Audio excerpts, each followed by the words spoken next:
Hello and welcome. I am Michelle A. Hansen, and today we're going to be talking about 10 ways that you can make your characters more intriguing. Now, if you're serious about writing a good novel, you're going to need great characters. And great characters are those that your readers are interested in, that they're invested in, that they want to know more about.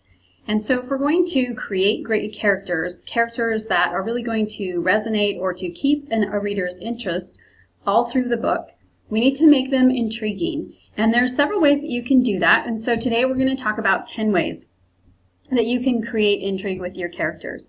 The first way is to give them interesting personal attributes and quirks. And when I think of this, I immediately think of the character Monk and his strange obsessive-compulsive disorder. I also think of character like Fat Amy, who is in Pitch Perfect and who just says these hilarious things and is just very much a confident and interesting person.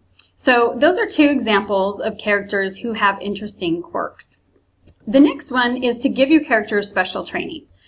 There's a reason why we have so many books and movies and things about Navy SEALs and, America's Top Model. Their training, their specialty place in society makes them intriguing to other people who live outside of that realm. And so any kind of special training, we have books about assassins, books about the CIA, books about the FBI. This is why we have lots of lawyer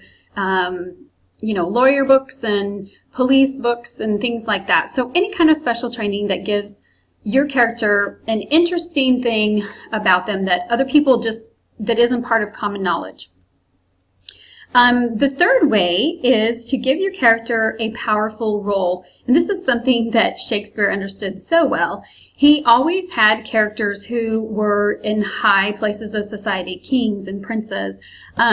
This is why we have so many shows about doctors, like I said, and lawyers and people who are high-ranking government officials, because those powerful roles in society are intriguing and interesting. And also, readers are always willing to read up in society, and yet they're not so willing to read down. So, like in Shakespeare's time, he knew that commoners would identify with a prince, but a prince would not identify with a commoner.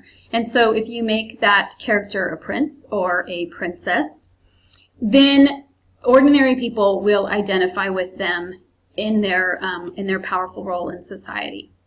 Okay, another way is to give the characters interesting connections with other characters. And it makes me think of the show One Tree Hill, where you have these two boys, and they're half brothers. They have different moms, but the same dad. And so here they are in their high school, and they have this weird connection to each other, and they're, for the most part, enemies. And so this creates intrigue right off the bat. How is that going to play out in their daily interactions? The next way is to give your character a secret power. Now, a lot of books and movies deal literally with secret powers, like Edward who can read minds, but they don't have to be so blatant. Hermione's secret power is that she always knows the answer. She's always read whatever it is that needs to be known, and she knows the answer. So that's one of those secret powers. A secret power with your character might be that they always have the right comeback, that they can lie themselves out of any trouble, that they've never lost a fist fight. Any of those somewhat ordinary attributes can be their secret power. And if you look around your own friends and family, you could probably identify what each person's secret power is. Maybe someone has the ability to always, charm the person to give them a discount, or, things like that. So any kind of secret power that your character is harboring is going to make that character more interesting to the reader. The next way is to give your character a hidden or mysterious backstory. And there's two ways to do this. In some ways, you can do it like they do in The Bourne Identity, where the character himself does not know his history, and he's on a quest to find it. And another way is that the character does know his history, but he withholds it. And so he just doesn't tell people about his past. One of my mom's favorite shows back in the 80s was Remington Steele. And it was the same, it was that created the intrigue, is that no one ever knew where Pierce Brosnan's character came from. He just showed up and said that he was Remington Steele, even though Remington Steele was the invention of this female detective. So a hidden backstory creates intrigue, and people will read simply because they want to know where did this character come from, what is their backstory, and discovering that keeps them turning pages. Another way is to give your character divided loyalties, where we're not really sure which way the character is going to go, which side the character is going to sympathize with in any given circumstances. And oftentimes, in both of the cases that you see on the screen here, these characters will sympathize with different groups in different situations. And so that divided loyalty creates richer, deeper, more interesting characters. Okay? The 8th way is to give your character inner conflicts with the values and ideals of society. And one of the best examples of that is Belle in Beauty and the Beast, where she doesn't fit in, she doesn't believe in the things that society believes in. What she values is reading, and she wants to have these adventures, and that isn't a part of her society. And so that makes her interesting, right? This is in the very beginning that we understand that her conflicts with her own identity don't match with that of her society. And so right from the beginning, that it creates an interesting character for the viewer of this movie. And anytime that you do that with your characters in your novels, you create interest with the reader. The reader wants to know, why are there those conflicts, and can your character overcome the values and the ideals of society to live according to their own identity, their own conscience. And so that's going to give you more interest. It's going to give you more intrigue as they turn pages. The next way is just simply to put your character into a powerful dilemma.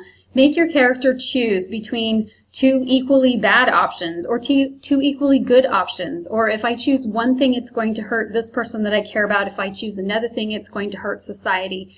Or maybe it's two people that they care about that don't like each other. However you make the character choose, that also creates intrigue, because as people, we want to understand why people do what they do.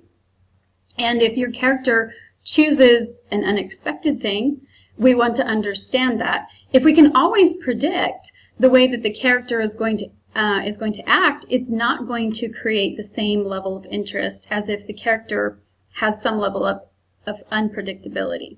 So putting the character into a dilemma, when we feel like we know the character and we can predict how they're going to act, putting them into a dilemma which pits two valuable things in their life against each other, then forces us to understand that character on yet another level, a deeper level, and a more intriguing level.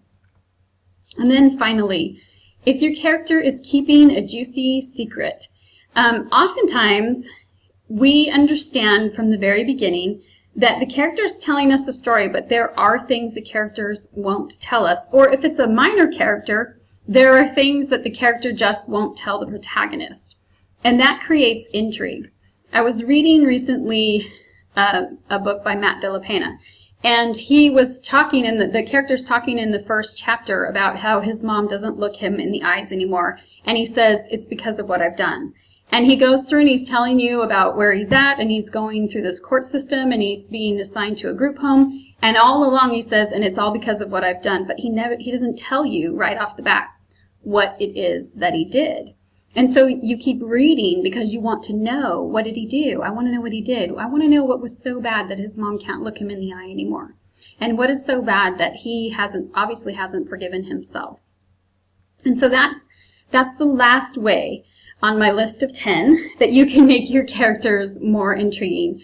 Give them a juicy secret that they're keeping from you, the reader, or from someone else in the book. And sometimes we know what the secret is that they're keeping, and it's like a secret between us and the character that no one else in the book knows, and that they are very obviously trying to keep something about them hidden, and yet we as readers understand what that is, and maybe their motivations for keeping it hidden. So all of those things will give your characters more intrigue, and they will create more sympathy with your reader, and they will keep your reader turning pages. And that's really what the goal is that you want them to read to the very end of the novel. And anything that you can do to help keep that interest and keep your reader invested in your character is going to serve that end.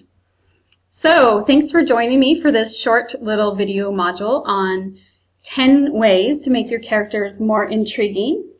And I hope that you will grab the handout and the activities that go along with it so that you can work through deepening your characters, making them more intriguing, and broadening your understanding of those characters. So thanks for joining me, and I hope that this was helpful to you. Have a great day.